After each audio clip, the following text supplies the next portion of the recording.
Hey there, happy day 881 of What's She Up To Now. Sharon Horne-Ellstrom here, documenting my journey as I transition from the brick and mortar over a quarter century in the corporate world, plus 47 years. I know, oh my God, can't believe I'm saying 47 years, but I started my first business when I was 13 and I turned 60 right as we dove into the COVID-19 crisis and virus and pandemic.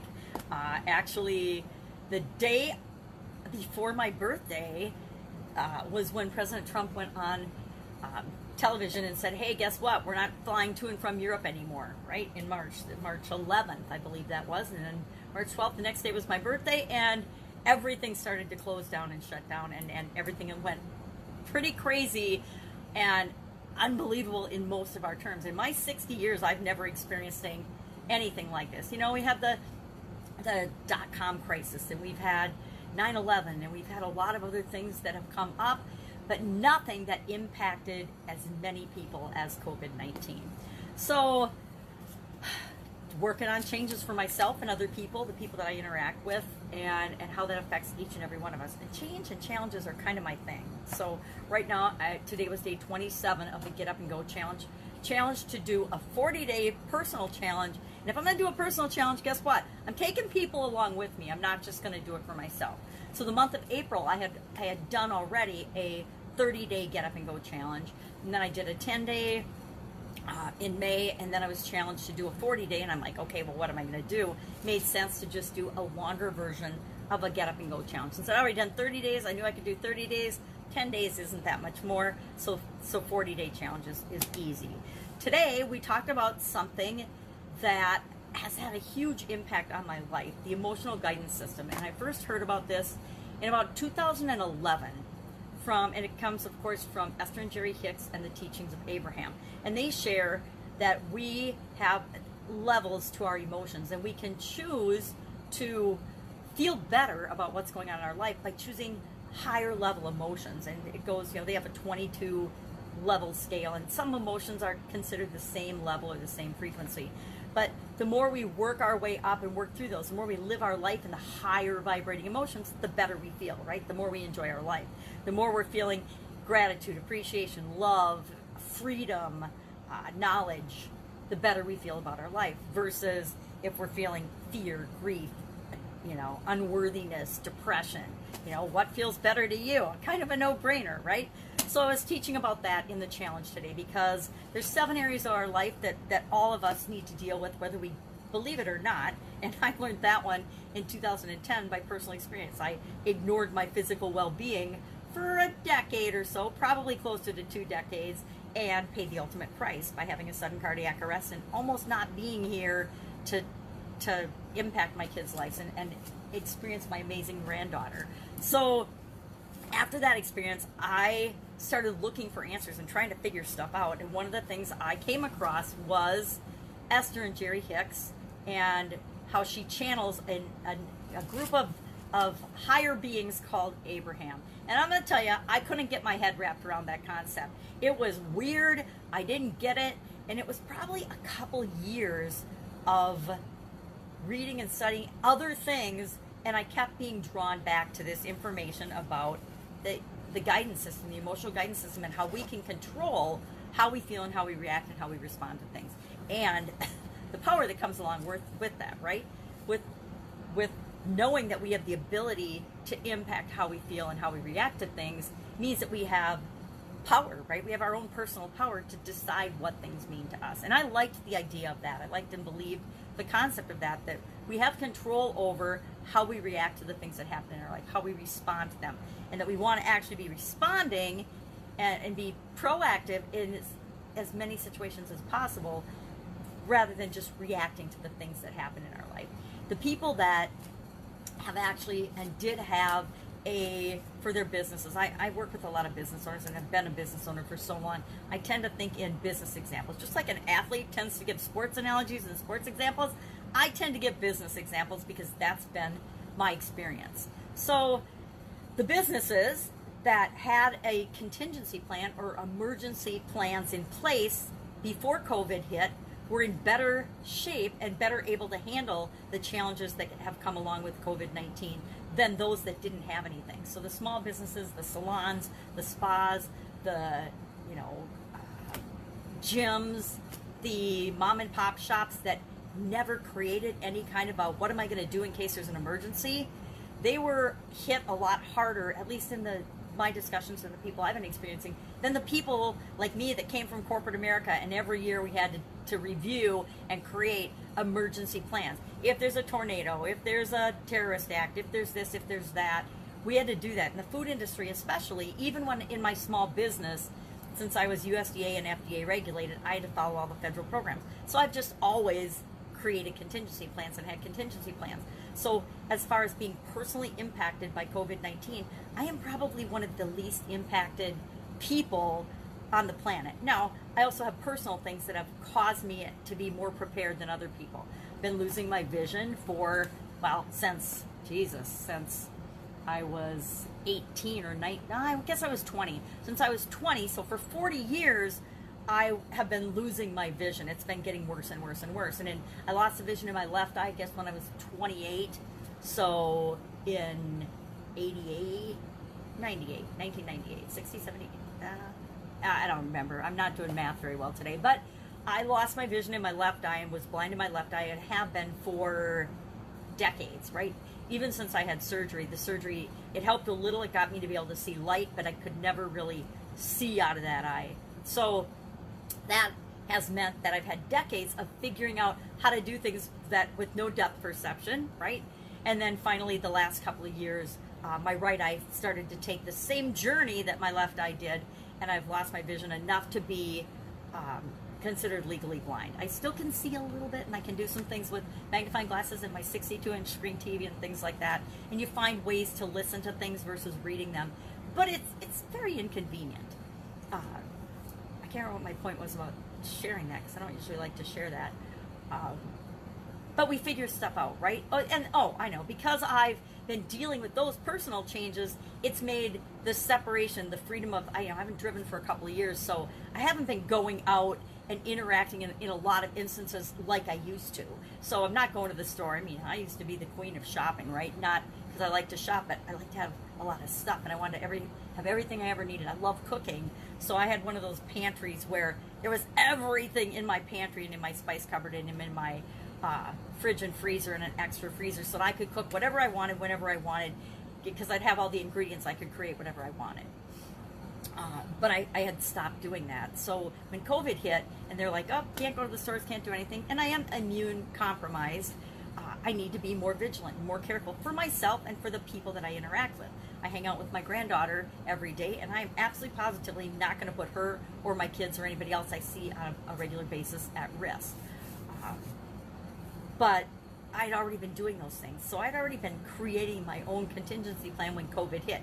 Kind of felt like everybody else joined me in my isolation party more than the other way around.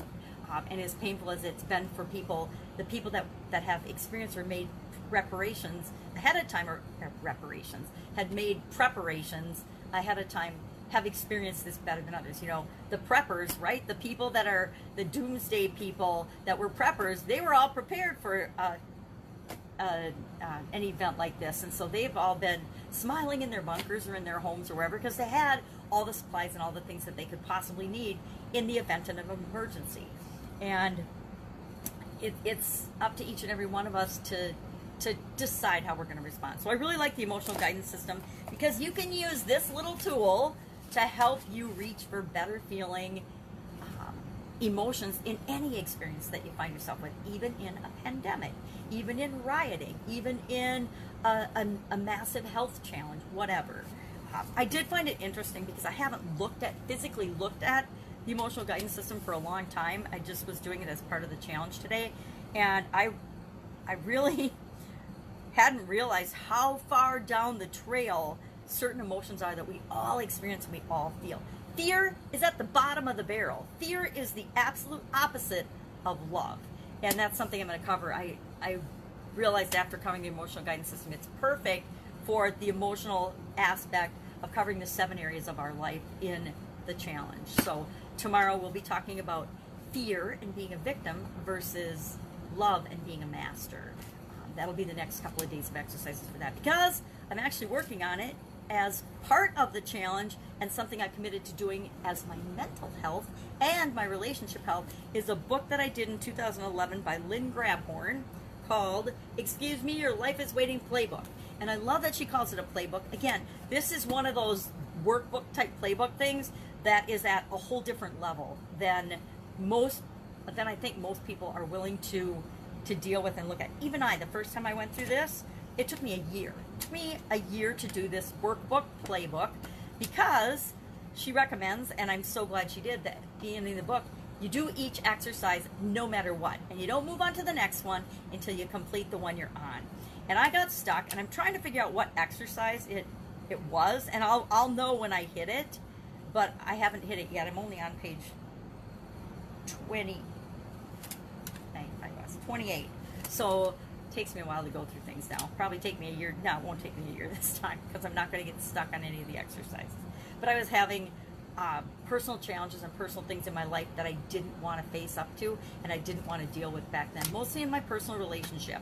And that's part of why I decided to do this as continuing forward for my relationship and improving my feeling about how I feel about my relationships. But it also applies to, guess what? Everything else. It applies to my mental, my emotional, my spiritual, for sure, well-being. So it was a great book to pull and grab for that, because there's so many lessons in there. And I can just pull out little pieces that I know people can respond to and will respond to. Because like I said, some of the concepts are like Esther and Jerry Hicks with the whole emotional guidance system. Some people need to wrap their head around the whole concept before they can use any piece of it. Luckily for me, I can take little bits and pieces, and I can use what works for me now and apply what works for me. And then as I'm ready for more, I'll expand and grow and look into more. It's when we look for it that it's right for us. So working on that, obviously excited about that. Fun challenge today was a really good one. It's day 172, but it's all about the best toy, or the easiest toy even the youngest child can play with and operate, and that was, of course, grandparents. And I love being a grandma. I think I've shared that. I absolutely adore my granddaughter, and hopefully more are on the way, more grandkids for me, because, you know, as much as I love and adore her, I would like some more grandchildren, because being a grandma is freaking awesome. Let's talk about that today too, that until you're a grandparent, you don't realize how much less pressure there is in being a grandparent than there is in being a parent. And it's just like night and day. You get all the benefits of being somebody that can love and care about someone unconditionally, but you don't have all of the responsibility. And it's amazing how freeing that is.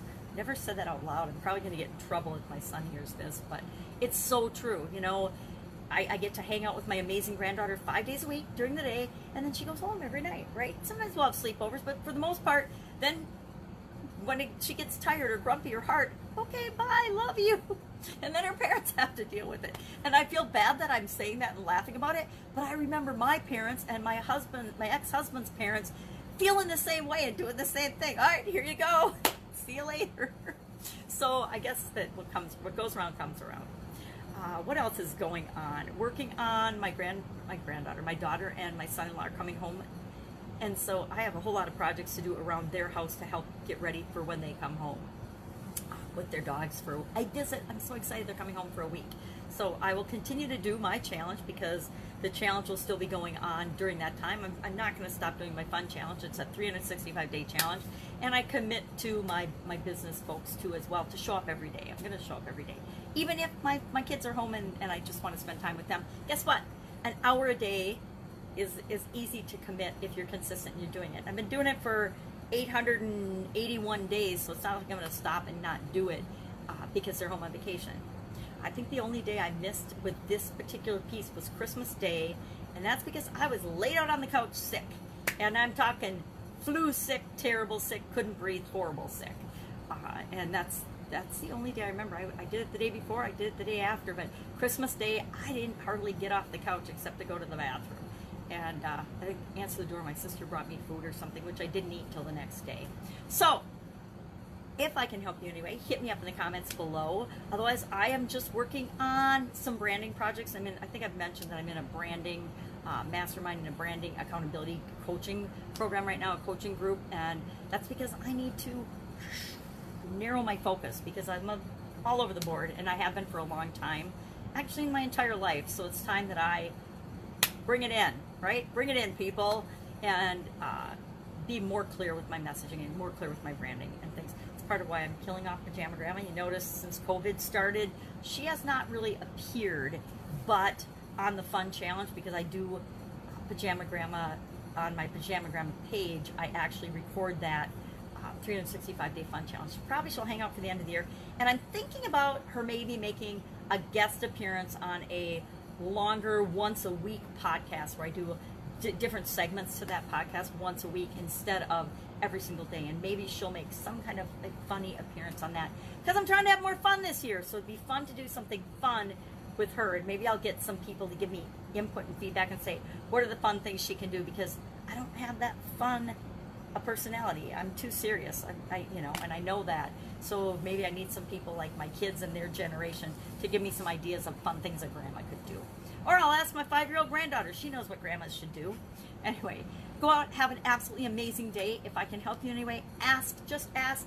And if I don't know the answer, I probably know somebody or a resource that can help. Otherwise, if you don't ask, you'll never have the answer, right? But why not ask? And I'm offering to help in any way that I can. Have an amazing day, and I'll of course be with you tomorrow, just letting you know what I'm doing as I transition from the brick and mortar world of businesses to the online world. The mistakes I make, if they are many, but then the things that work out for me, that work out really well too. Obviously, challenges work out for me. I keep doing them. Love them. They're fun. They're the best way to get results for yourself and for other people faster than you can even imagine possible. And I love things like that. Who doesn't love strategies and things that you can do that actually work for you and give you the results that you want? All right. Have a great day. Bye. Catch you tomorrow.